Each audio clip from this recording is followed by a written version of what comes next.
아멘. 우리 김채연 집사님 첼로 독주 하나 할 수 있나요? 지금 곡 잘하는 독주곡 하나 있으면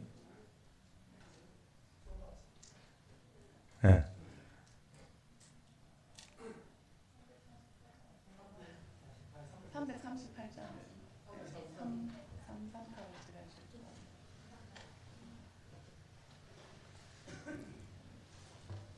자주 들을 수 없는 기회인 것 같아서 오늘 오후에도 제가 또 특별히 부탁을 해놨거든요.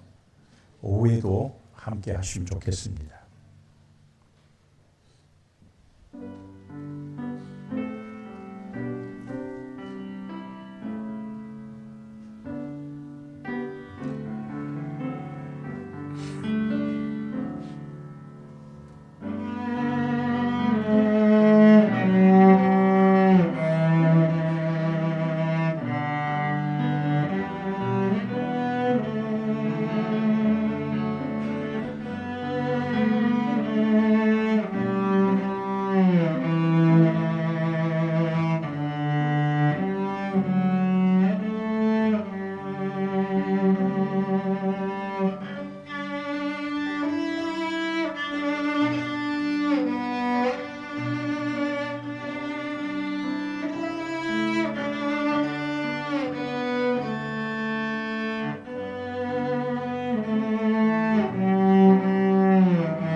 타이타닉호가 침몰하는 순간에 마지막까지 연주됐던 곡이 바로 이 곡이었다고 하죠.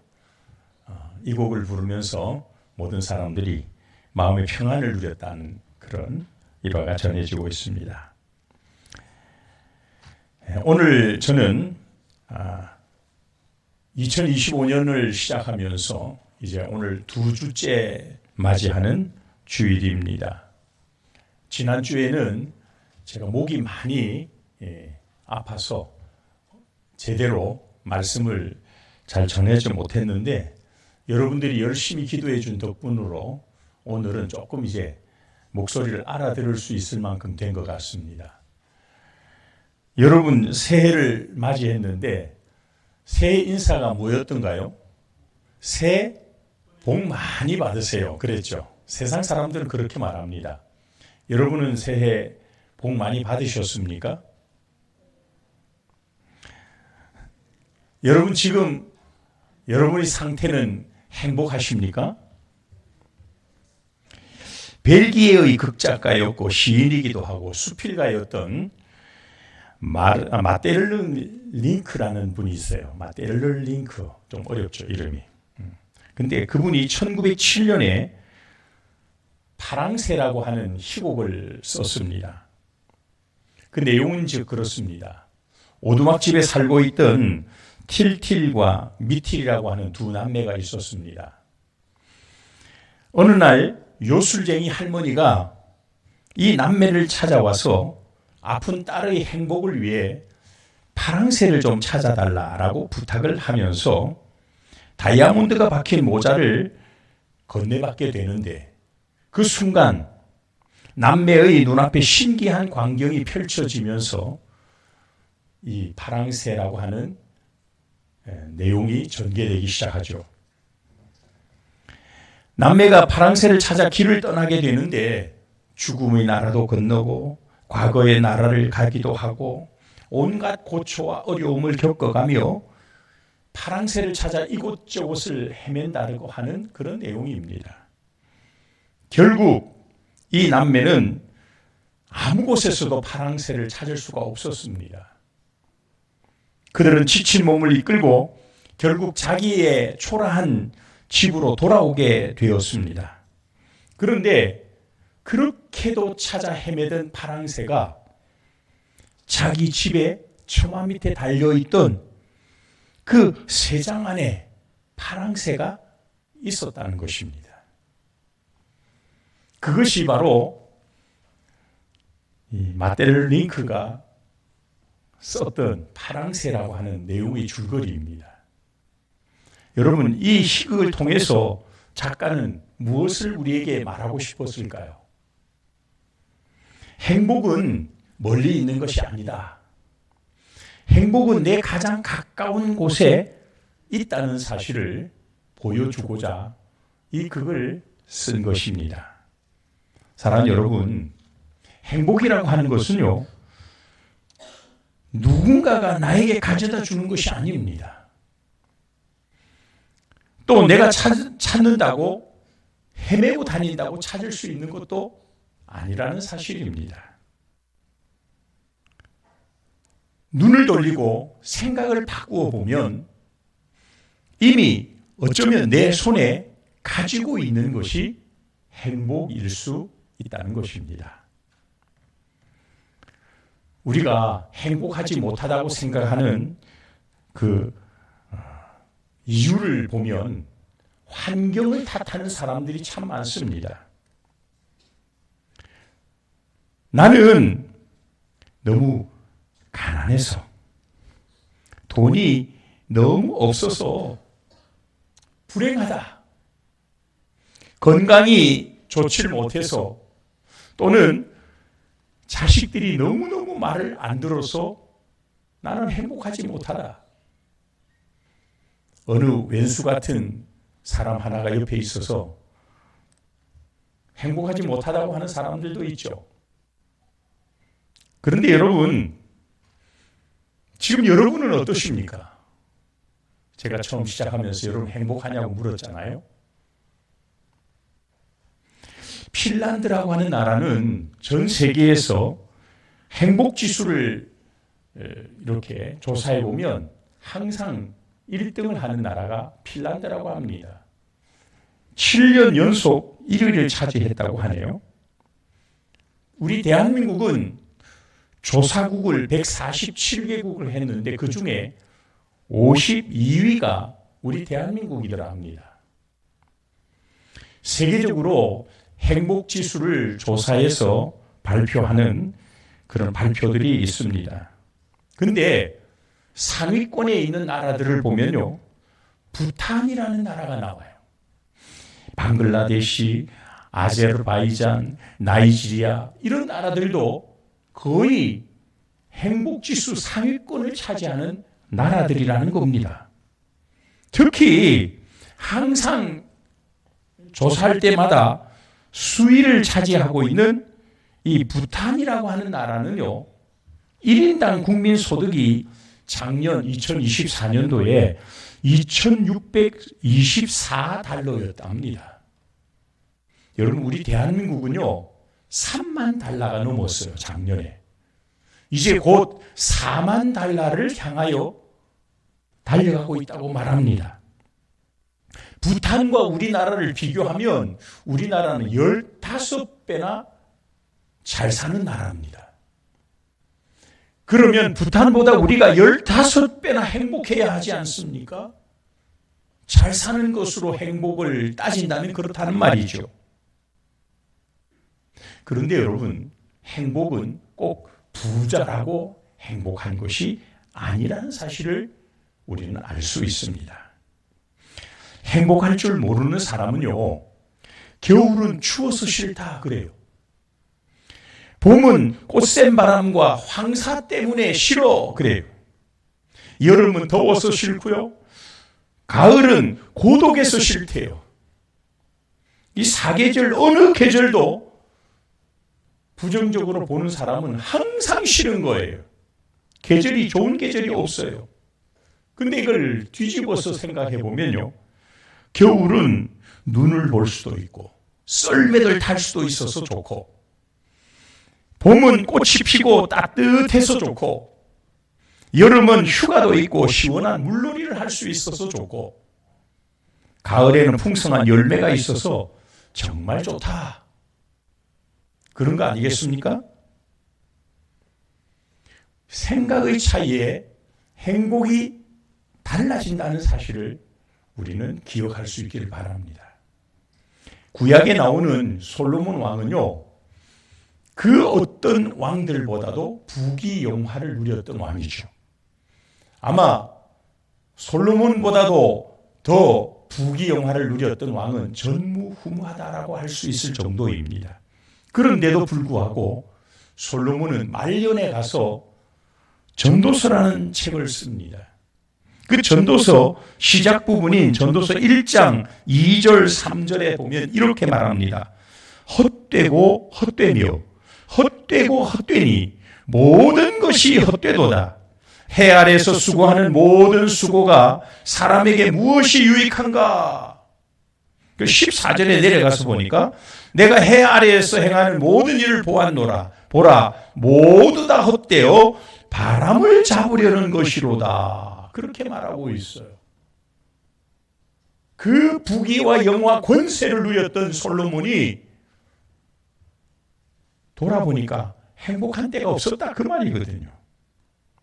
그런데 여러분, 오늘 우리가 본문으로 삼았던 말씀은 모세의 고별 설교 부분이지 않습니까? 모세가 말년에 죽음을 앞두고 그의 후배 백성들을 향하여 마지막 고별 설교를 했던 내용이 신명기입니다. 그 가운데에서도 후반부니까 거의 끝부분에 끝자락에 와서 했던 설교라고 할 수가 있습니다. 그런데 여러분, 모세는 뭐라고 말을 하고 있나요? 너는 행복한 사람이로다.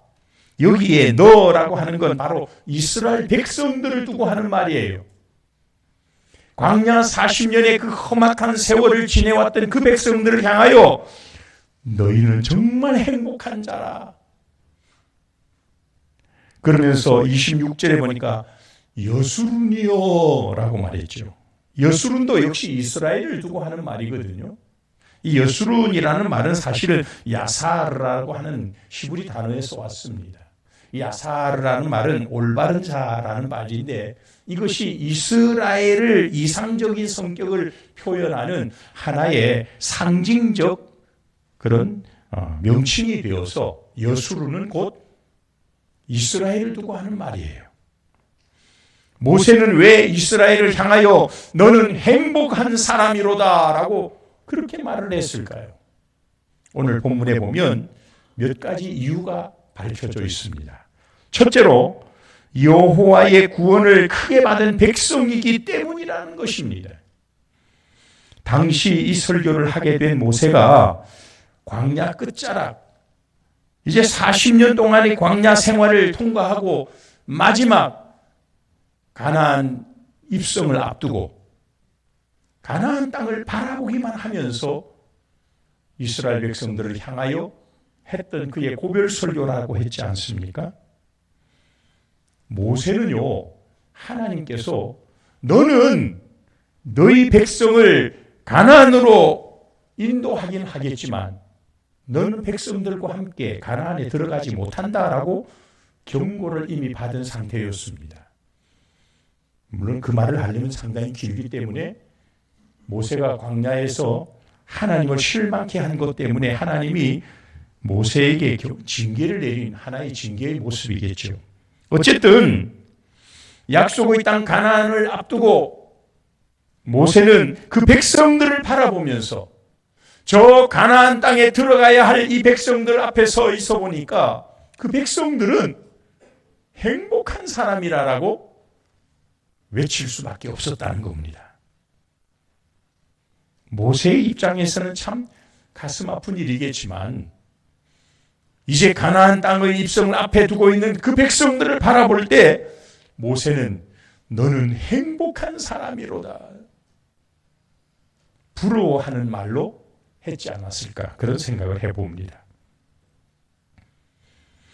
여호와의 구원을 그 어떤 나라보다도 그 어떤 백성들보다도 크게 받은 사람들이 이스라엘이기 때문에 모세는 그들을 바라보면서 너는 행복한 사람이로다. 그렇게 말했다는 것입니다. 우리가 잘 아는 대로 창세기 12장에 보면 하나님께서 아브라함을 특별히 택하시죠. 그리고 아브라함의 후손들에게 구원의 약속을 하시지 않습니까? 그런데 여러분, 아브라함의 후손이라고 다 구원을 받은 게 아니에요. 아브라함의 첫 아들로 태어난 사람은 사실은 이스마엘이라고 하는 아들이었죠. 물론 적자는 아니지만 그래서 이스마엘은 아브라함의 후손임에도 불구하고 구원과는 상관없는 사람이 되고 말았습니다. 더 심한 것은요, 아브라함의 아들 이삭의 쌍둥이 아들이 있어요. 첫째가 에서고 둘째가 야곱이지 않습니까? 그런데 첫째 쌍둥이 형인 에서는 하나님의 구원과 관계없는 사람이 되고 말아요. 오히려 동생 야곱이 하나님의 구원함을 받았습니다. 그래서 야곱의 12아들의 이름이 곧 12아들이 12지파 이스라엘이 된 거예요. 지금 모세가 너희는 행복한 사람이로다. 여수룬이여 행복한 사람들이로다 라고 말할 때 이 여수룬은 곧 야곱의 후손들 12지파를 두고 하는 말이라는 거예요.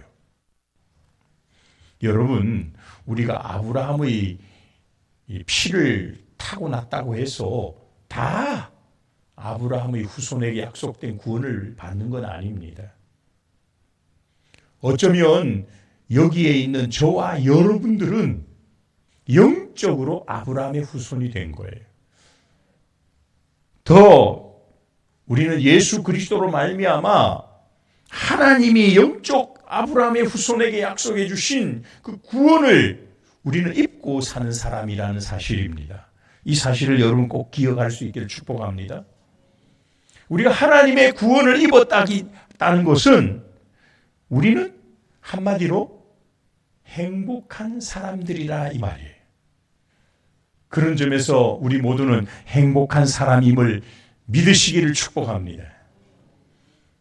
예수님을 통해서 우리가 구원을 받게 된 것, 이것 때문에 우리는 행복한 사람이 된 거예요. 두 번째로 오늘 말씀에 보면 아브라함에게 뭐라고 말하는 줄 아십니까? 이스라엘 백성들을 향하여 내가 왜 행복하냐라고 말할 때 하나님이 우리를 친히 도우셨고 방패가 되셨고 우리의 영광이 되어 주셨기 때문에 우리는 행복한 사람이 된 거다. 그렇게 말하고 있습니다. 자, 29절 말씀에 보니까 이렇게 말합니다. 같이 한번 읽어볼까요? 오늘 본문 29절 시작. 이스라엘이여 너는 행복한 사람이로다. 여호와의 구원을 너같이 얻은 백성이 누구냐? 그는 너를 돕는 방패시요 내 영광의 칼이시로다. 네 대적이 네게 복종하리니 네가 그들의 높은 곳을 밟으리로다. 또 26절 앞으로 돌아가서 시작. 여수룬이여 하나님 같은 이가 없도다. 그가 너를 도우시려고 하늘을 타고 궁창에서 위엄을 나타내시는도다. 사랑하는 여러분, 하나님께서 이스라엘이 광야 40년을 통과해 오는 동안 얼마나 세밀하게 도우셨는지를 모릅니다. 낮에는 구름 기둥으로 밤에는 불 기둥으로 하나님이 지켜주셨지 않습니까? 하나님께서 하늘을 타고 궁창의 위엄을 나타내신 거예요. 대적들의 칼날에서 그들을 지켜주셨습니다. 농사 짓지 않았음에도 불구하고 40년 동안 먹을 양식이 떨어지지 않게 주셨습니다. 하늘의 만나로 동풍이 불게 하여 메추라기로 그들을 먹여 주셨던 분이 하나님이십니다. 광야 생활 중에 목이 말라 애타할 때 하나님은 반석에서 생수가 솟게 하시고 그것으로 그들을 풍족하게 마시도록 해 주셨습니다. 그래서 28절에서는 이스라엘이 안전히 거하며 야곱의 샘은 곡식과 새 포도주의 땅에 홀로 있나니 곧 그의 하늘이 이슬을 내리는 곳에로다. 물론 이 말씀은 이제 이스라엘 백성들이 장차 들어갈 가나안에서의 풍성한 삶을 의미하는 말이기도 합니다. 사랑하는 여러분, 하나님께서 함께 하시는 것 그 자체가 행복의 조건임을 기억하시기 바랍니다. 하나님이 우리 곁에서 우리를 돌보시고 지켜주시고 도우시는 것, 이것이 바로 우리의 행복의 조건인 거예요. 미국에 있는 우리 딸 가정이요, 전화하면 그렇게 말합니다. 부모님들이 건강하게 제자리를 지켜주셔서 참 행복하대요. 특히 우리 부부가 미국을 가면, 우리 부부가 미국에 방문해 있는 그 기간 동안이 너무 행복한 때였대요. 왜 그래요? 그냥 부모가 건강하게 살아있는 것, 부모가 자기 곁에 와 있다는 것, 그것 때문에 행복해 하는 거예요. 사랑하는 여러분, 우리 전능하신 하나님, 우리를 너무나 사랑하시는 하나님, 그 하나님께서 우리 곁에 있다는 것 자체가 얼마나 행복한 일입니까? 여러분은 하나님과 동행하심으로 행복한 자들이 되시기를 주님의 이름으로 축복합니다. 또 하나, 오늘 말씀해 보니까 왜 모세가 그들을 향하여 너는 행복한 사람이로다 라고 말했을까? 그것은 영원하신 하나님이 장차 이스라엘을 위하여 아름다운 곳을 예비해 두셨기 때문이라는 거예요. 그곳이 그들에게는 가나안 땅이었죠. 오늘 우리들에게는 하나님이 우리를 위하여 멋진 곳을 준비해 주셨습니다. 믿습니까? 그곳이 어디예요? 저 하늘나라예요. 요한복음 14장에 보니까요, 내가 먼저 가서 너희가 있을 처소를 예비하러 간다. 그곳이 다 예비되면 내가 다시 와서 너희를 내가 있는 곳으로 인도하여 갈 것이다. 그것이 주님의 재림이요, 우리를 향한 천국에 관한 약속인 줄 믿습니다. 이스라엘 백성들이 지금 가나안 땅을 밟지는 않았지만 가나안의 입성을 앞두고 있는 그들을 향하여 모세는 말합니다. 하나님이 여기까지 우리를 인도해 주셨고 이제 곧 너희를 위하여 저 가나안 땅을 우리에게 주실 것이지 않느냐. 저 가나안 땅을 밟고 가나안 땅에서 살아가는 너희들을 생각해 보면 너희는 행복한 사람이도다. 여러분, 이스라엘 백성들은 정말 그 약속대로 가나안 땅에 지금까지 살고 있습니다. 오늘 저와 여러분들을 위하여서도 하나님은 이 약속을 반드시 지키실 것을 믿습니다. 예수 그리스도를 구주로 고백하는 사람들, 영접하는 자, 곧 그 이름을 믿는 자들에게는 하나님의 자녀가 되는 권세를 주시고 하나님의 자녀들에게는 저 영원한 하늘 처소를 준비하시어 우리를 위하여 주신다고 약속하신 그 하나님은 반드시 그 약속을 이루시는 하나님이심을 믿으시기를 축복합니다. 그런 점에서 과거 이스라엘이 행복한 사람이라고 고백했던 것처럼 오늘 이 자리에 있는 저와 여러분들도 행복한 사람임을 믿으시기를 축복합니다. 여러분, 이제 생각해 보니까 행복한 것 같습니까? 신앙의 위기는요, 어디에서 오는 줄 아십니까? 구원받은 감격을 잃어버리는 순간부터 신앙의 위기가 찾아오는 거예요. 여러분, 부부간의 위기가 언제 찾아오는 줄 아세요? 부부간의 사랑이 식어질 때부터 시작된대요.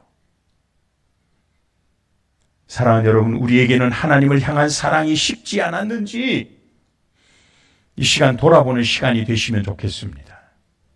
하나님의 사랑을 계속 우리가 받고 살기 위해서 성경은 우리에게 그 하나님의 사랑받는 비결을 가르쳐 주셨습니다. 요한복음 14장 21절에 보면 나의 계명을 지키는 자라야 나를 사랑하는 자니 나를 사랑하는 자는 내 아버지께 사랑을 받을 것이요 나도 그를 사랑하여 그에게 나를 나타내리라.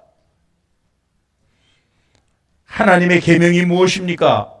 우리가 하나님의 계명을 지키고 살아가면 하나님이 우리를 사랑한대요.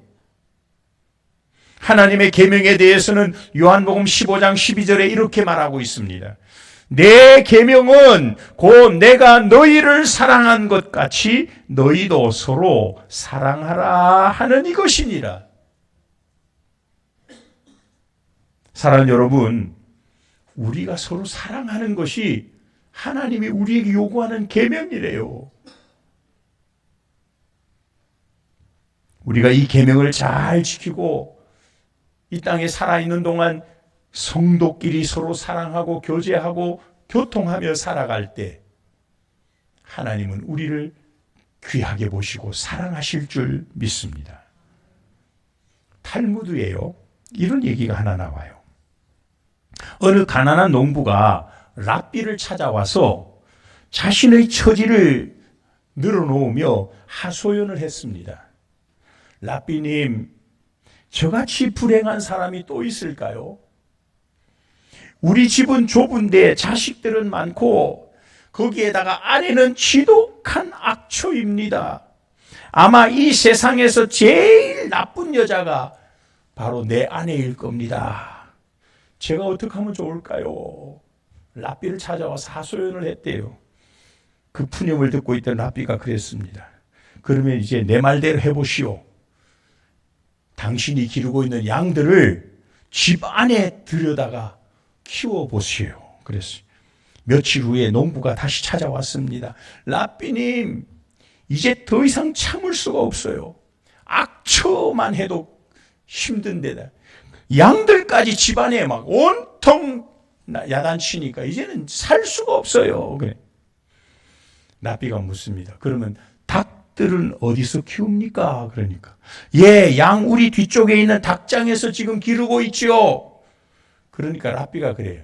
그러면 오늘부터 그 닭들도 집 안에 들여다 놓고 같이 키워보시오. 그랬더니 농부가 그 다음날 당장에 달려와서 랍비에게 말합니다.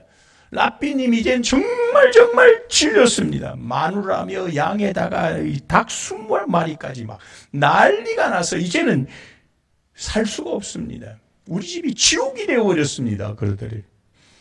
그러자 랍비가 말합니다. 그러면 오늘 가서 집안에 있던 양들을 또 집안에 있던 닭들을 전부 다 다시 양우리에 닭우리에 다시 밖에 내다가 키워보시오. 그래. 그러자 그 다음날 농부가 기쁨을 안고 찾아왔더랍니다. 랍비님, 이제 우리 집이 천국으로 바뀌었습니다. 이 탈무드에 나오는 얘기의 결론이 그겁니다. 지금 행복한 줄 아세라 이 말이에요. 그 가난한 농부가 지금 행복한데 불평을 하고 불만을 늘어놓기 때문에 양들이 들어와서 닭들이 들어와서 야단을 치는 것보다는 지금이 훨씬 행복하잖아요. 그렇게 원상 회복만 되니까 너무너무 숨통이 터지고 살만하더라 그 말 아닙니까? 사랑하는 여러분, 오늘 우리는 지금 행복을 이미 손에 잡고 있는 사람들이에요. 우리처럼 하나님의 구원을 아는 사람이 어디에 있습니까? 하나님이 우리를 위하여 얼마나 아름다운 일들을 이루시고 지켜주시고 보호해 주시고 여기까지 인도해 주신 것 아닙니까? 이 세상에 살아가는 동안 하나님이 우리 곁에서 우리와 동행하고 있는 것 아닙니까? 거기다가 저 영원한 천국을 예비하시고 우리를 위하여 그 천국을 준비하신 것 아닙니까? 예수 믿어 우리는 그곳에 가서 행복을 누릴 사람들 아닙니까? 사랑하는 여러분, 우리가 흔히 장례식에서 부르는 찬송이 있습니다. 찬송가 489장이에요. 저 요단강 건너편에 찬란하게 빛난 곳 예루살렘 새집에서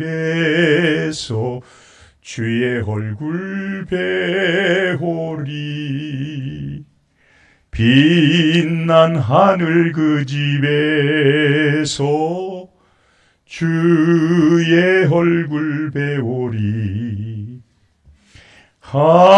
한량없는 영광 중에 주의 얼굴 배우리. 우리 그 찬송을 부르잖아요. 우리 반주 한번 해줄래요? 489장 우리 같이 한번 불러봅시다.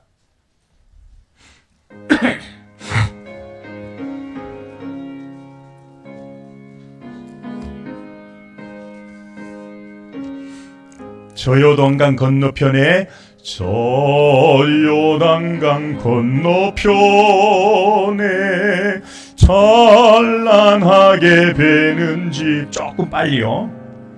예루살렘 새집에서 주의 얼굴 배우리 빛난 하늘 그 집에서 주의 얼굴 배우리 한량없는 영광 중에 한량없는 영광 중에 주의 얼굴 후렴만 한 번 더 빛난 하늘 그 집에서 빛난 하늘 그 집에서 주의 얼굴 배우리 한량없는 영광 중에 주의 얼굴 배우리. 할렐루야. 우리 주님 만나는 그날 사모하고 기다리면서 우리가 이 땅에서 주님 주신 사명 감당하면서 한 걸음 한 걸음 그곳을 향하여 달려가고 있는 줄 믿습니다. 하나님의 특별한 사랑을 입은 저와 여러분, 하나님의 자녀가 된 우리 성도 여러분,